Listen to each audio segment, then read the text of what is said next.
New York edition. Hey, I'm walking here. We're looking across the pond to the New York mayoral election because they've got one. It's not until November, but they're having the primaries now. They've got some amazing candidates, of course, like this guy, Eric Adams, retired New York police officer. He's actually a state senator, or was a state senator, and he's really optimistic. And then he's written The Next Mayor of New York City. Nice. Maybe delusional. But what's nice about the guy, and I know we've talked about some people here in London who are running for mayor, one who's got a bin on their head. This guy seems pretty normal.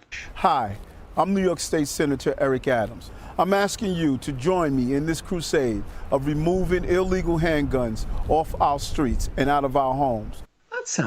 That sounds like a real candidate, doesn't it? I mean, some of these people we've profiled, they're doing kickboxing and other things. This guy seems legitimate. He wants to take guns off the street. Where does he want to start? What I would like to show here is to empower parents on how to search a room inside their home. It's imperative that you should know what's inside your household. Yeah, I think that's pretty imperative, Steve. I know you don't have kids, but I have kids.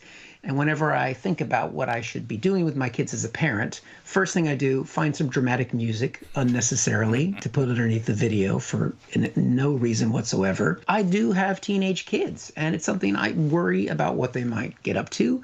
This guy is a former police officer.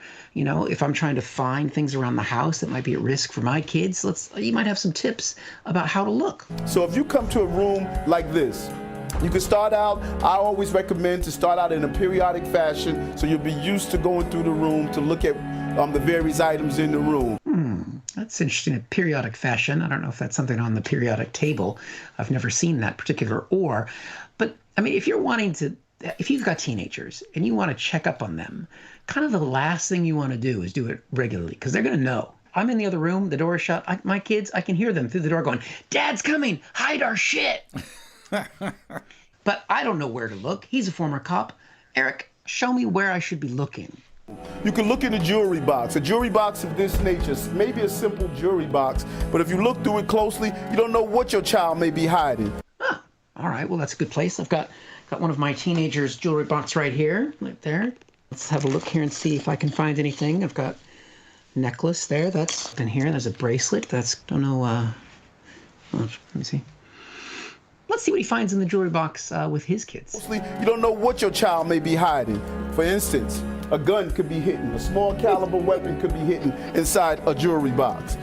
What? I mean, yeah, I found a joint, but I mean, that's normal. He's not even surprised. He's like, oh, yeah, you find a gun. And then he puts it back. The casual way that as a former police officer, he just plants that gun in the jewelry box makes me think that he's done this before. He had a very high conviction rate. Let's see what else we can learn. Look at picture frames and behind them, cameras. Try to determine what's taking place. Behind a picture frame, you can find bullets. What? I mean, why would you put your bullets away from your gun? Who's going to remember where they put the bullets? Yeah. You know that's going to be a conversation. Was it behind the picture frame? Is it just guns, though, that we have to worry about? What are some other things that he wants to help us find? Something simple as a baby doll.